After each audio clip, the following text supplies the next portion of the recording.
He didn't just kill his enemies. He displayed them. Thousands of them. Impaled on wooden stakes, arranged in patterns so terrifying that entire armies turned and fled without fighting. Transylvania, Romania. 1462. An Ottoman army of over 100,000 soldiers marched confidently toward the castle of their enemy. They had crushed empires, conquered Constantinople itself.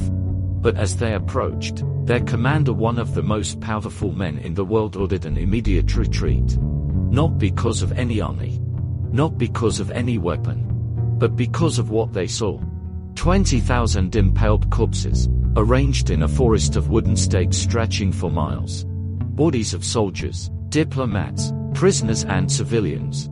All placed there deliberately, all placed there by one man. His name was Vlad III, Prince of Wallachia. History would remember him as Vlad the Impaler. And the legend of Dracula was born from his story. To understand what Vlad became, you must first understand what was done to him. In 1442, Vlad was just 11 years old. His father Vlad II, ruler of Wallachia, made a political decision that would shape his son forever.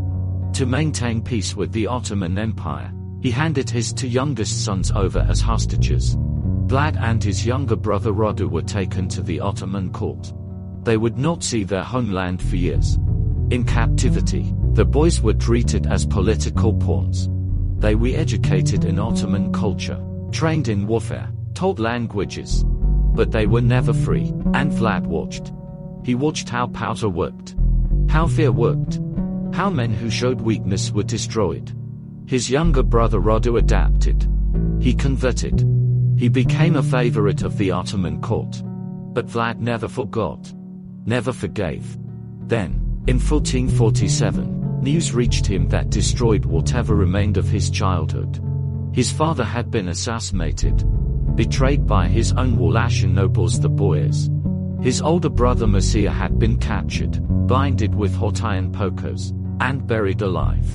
Vlad was 15 years old, and something inside him hardened into something that would never soften again. Vlad would claim the throne of Wallachia 3 times in his life. The first 2 times, he was driven out by his enemies. The third time, in 1456, he took power and held it with an iron grip. And he remembered everything. Every betrayal. Every enemy. Every noble who had conspired against his family. His first act as ruler was a feast. He invited the Boyan nobles, the very class that had murdered his father and buried his brother alive, to a grand Easter celebration. They came dressed in their finest clothes. They ate. They drank. They celebrated. Then Vlad's gods surrounded them. The older nobles, those old enough to have participated in his father's murder, were taken outside and impaled on the spot. The younger ones were marched 50 miles to the ruins of a castle.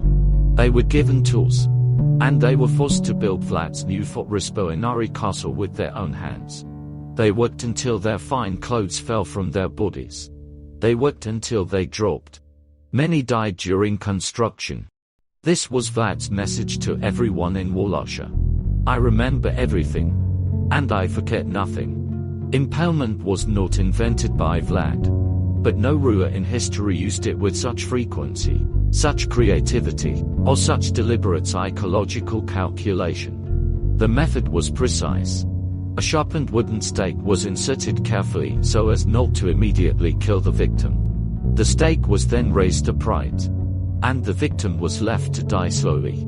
Sometimes over hours. Sometimes over days.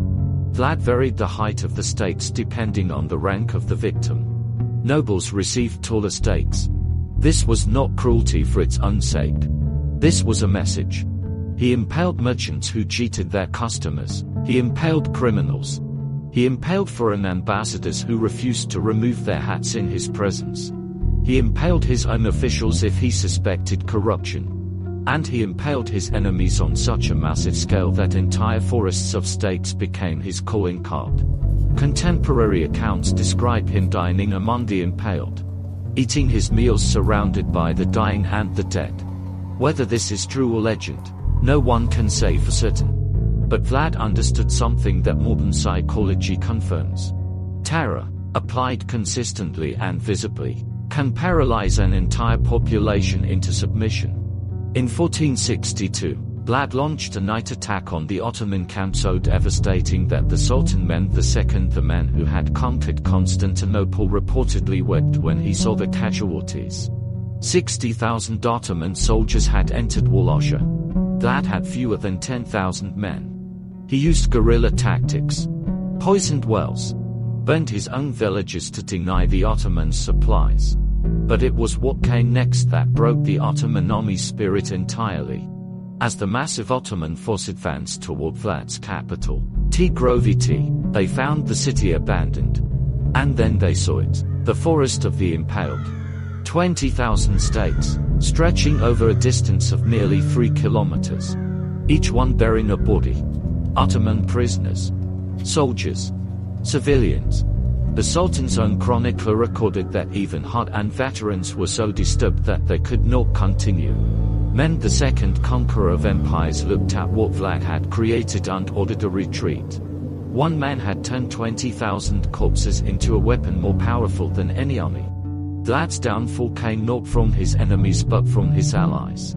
His own brother Radu, now firmly in Ottoman hands, led a campaign against him. Betrayed by Wallachian nobles once again, Vlad fled to Hungary, where he was promptly imprisoned.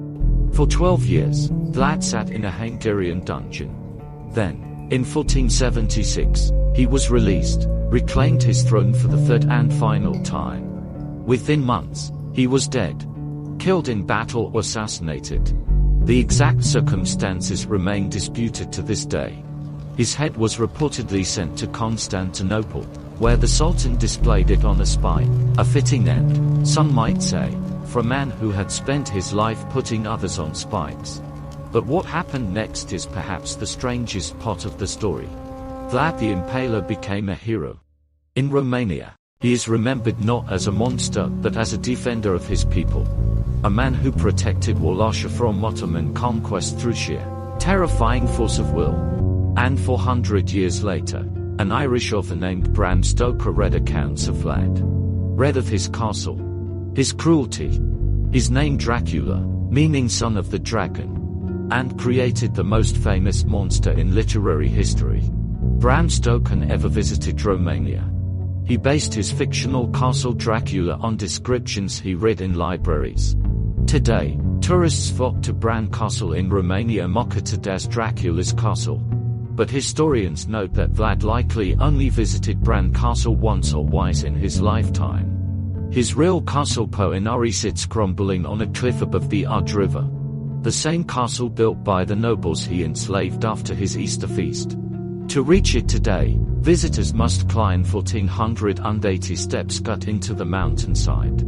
Most tourists never make the climb, which means Vlad's real fortress, the one built on suffering, on betrayal, on the bodies of his enemies, sits largely forgotten. Exactly as it was when he designed it. Remote. Impregnable. Dark.